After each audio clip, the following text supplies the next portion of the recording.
ओम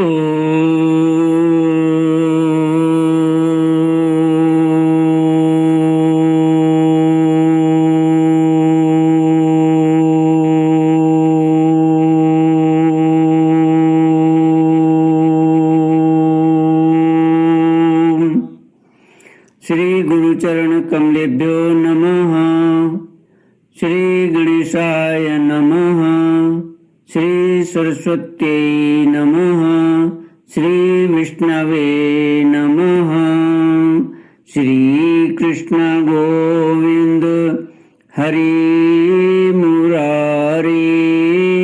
हे नाथ नारायण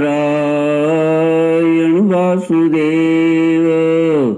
श्री कृष्ण गोविंद हरि मुरारी। हे नाथ नारायण वासुदेव।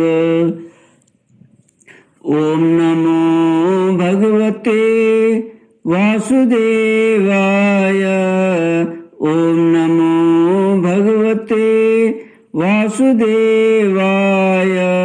ओम नमो भगवते वासुदेवाय। हे नाथ नारायण वासुदेव। श्री कृष्ण गोविंद हरि मुरारी। हे नाथ नारायण वासुदेव। हे नाथ नारायण वासुदेव। हे नाथ नारायण वासुदेव। श्री कृष्ण गोविंद हरि मुरारी। हे नाथ नारायण वासुदेव।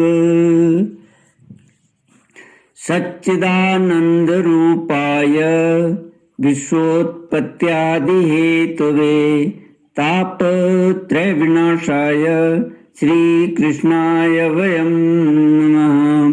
कृष्णाय वासुदेवाय हरये परमात्मने प्रणतक्लेशनाशाय गोविन्दाय नमो नमः।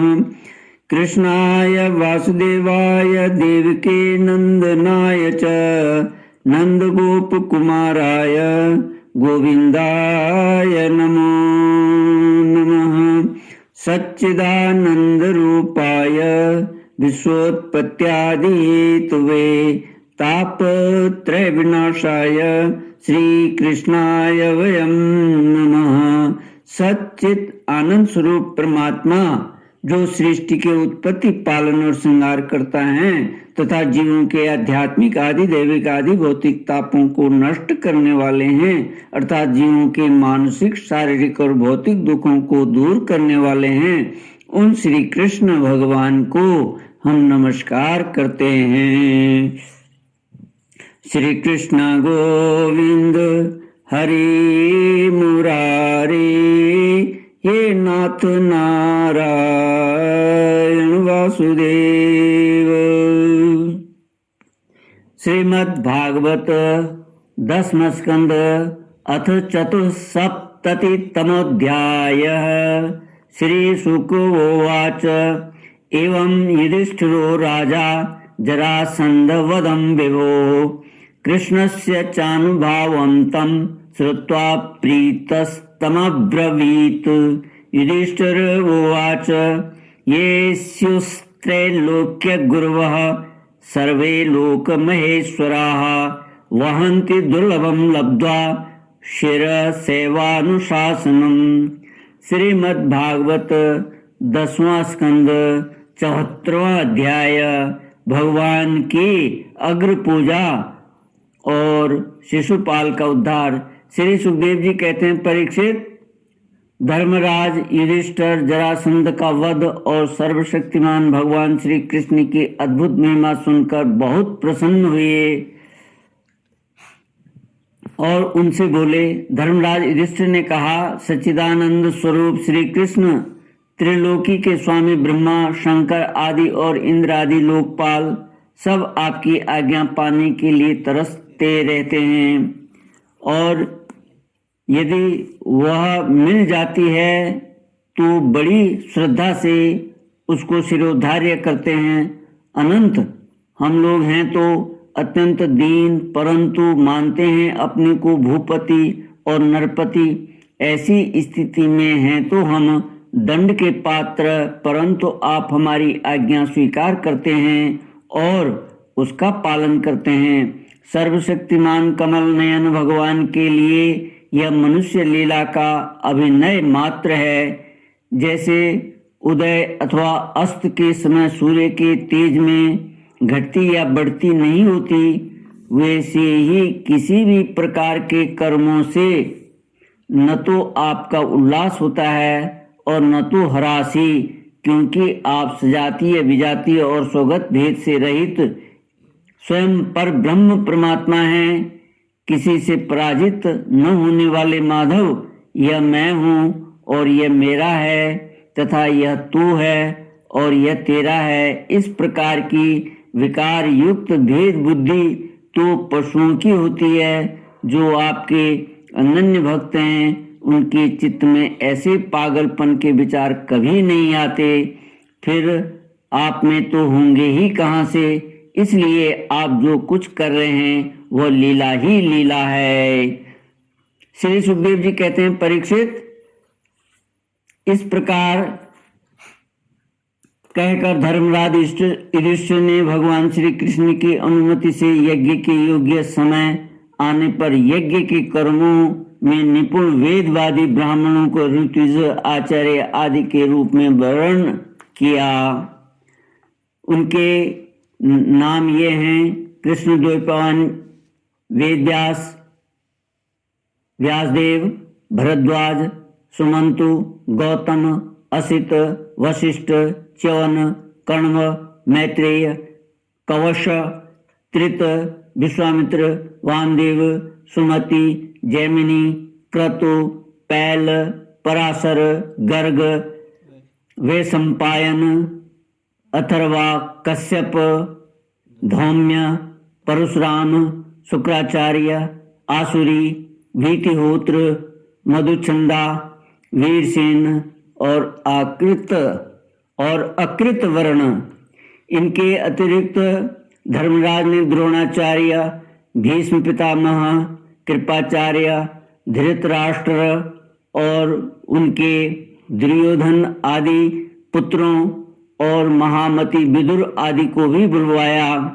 राजन, राष्ट्रीय यज्ञ का दर्शन करने के लिए देश के सब राजा, उनके मंत्री तथा कर्मचारी, ब्राह्मण, क्षत्रिय, वैश्य, शूद्र, सब के सब वहां आए। इसके बाद ऋतुज ब्राह्मणों ने सोने के हलों से यज्ञ भूमि को जुतवाकर राजा युधिष्ठिर को शास्त्रानुसार यज्ञ की दीक्षा दी। प्राचीन काल में जैसे वरुण देव की यज्ञ में सब के सब यज्ञ पात्र सोने के बने हुए थे, वैसे ही युधिष्ठिर के यज्ञ में भी थे। पांडुनंदन महाराज युधिष्ठिर के यज्ञ में निमंत्रण पाकर ब्रह्मा जी, शंकर जी, इंद्रादि लोकपाल अपने गणों के साथ सिद्ध और गंधर्व, विद्याधर, नाग, मुनि, यक्ष, राक्षस, पक्षी, किन्नर, चारण, बड़े बड़े राजा और रानियां, ये सभी उपस्थित हुए। सब ने बिना किसी प्रकार के कौतूहल के यह बात मान ली कि राजसूय यज्ञ करना युधिष्ठिर के योग्य ही है, क्योंकि भगवान श्री कृष्ण के भक्त के लिए ऐसा करना कोई बहुत बड़ी बात नहीं है। उस समय देवताओं के समान तेजस्वी याजकों ने धर्मराज युधिष्ठिर से विधि पूर्वक राजसूय यज्ञ कराया। ठीक वैसे ही जैसे पूर्व काल में देवताओं ने वरुण से करवाया था।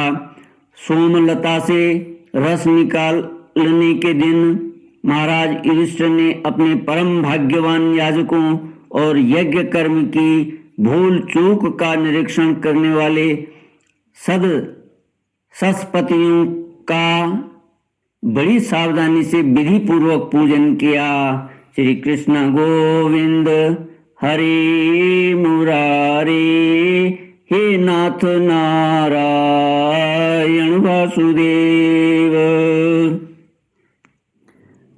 अब सभासद लोग इस विषय पर विचार करने लगे कि सदस्यों में सबसे अधिक किसकी पूजा अग्र पूजा होनी चाहिए। जितनी मति उतने मत, इसलिए सर्वसम्मति से कोई निर्णय न हो सका। ऐसी स्थिति में सहदेव ने कहा, यदुवंश शिरोमणि भक्त वत्सल भगवान श्री कृष्ण ही सदस्यों में सर्वश्रेष्ठ और अग्र पूजा के पात्र हैं, क्योंकि यही समस्त देवताओं के रूप में हैं और देश काल धन आदि जितनी भी वस्तुएं हैं उन सब के रूप में भी ये ही हैं। यह सारा विश्व श्री कृष्ण का ही रूप है। समस्त यज्ञ भी श्री कृष्ण स्वरूप ही है। भगवान श्री कृष्ण ही अग्नि आहुति और मंत्रों के रूप में हैं। ज्ञान मार्ग और कर्म मार्ग ये दोनों भी श्री कृष्ण की प्राप्ति के ही हेतु हैं। सभासदों, मैं कहाँ तक वर्णन करूं। भगवान श्री कृष्ण वह एक रस अद्वितीय ब्रह्म है, जिसमें सजातीय विजातीय और स्वगत भेद नाम मात्र का भी नहीं है। यह संपूर्ण जगत उन्हीं का स्वरूप है। वे अपने आप में ही स्थित और जन्म अस्तित्व वृद्धि आदि 6 भाव विकारों से रहित हैं। वे अपने आत्मस्वरूप संकल्प से ही जगत की सृष्टि पालन और संहार करते हैं। सारा जगत श्री कृष्ण के ही अनुग्रह से अनेकों प्रकार के कर्म का अनुष्ठान करता हुआ धर्म अर्थ काम और मोक्ष पुरुषार्थों का संपादन करता है। इसलिए सबसे महान भगवान श्री कृष्ण की ही अग्र पूजा होनी चाहिए। उनकी पूजा करने से समस्त प्राणियों की तथा अपनी भी पूजा हो जाती है। जो अपने दान धर्म को अनंत भाव से युक्त करना चाहता हो, उसे चाहिए कि समस्त प्राणियों और पदार्थों के अंतरात्मा भेदभाव रहित परम शांत और परिपूर्ण भगवान श्री कृष्ण को ही दान करें। परीक्षित, सहदेव भगवान की महिमा और उनके प्रभाव को जानते थे।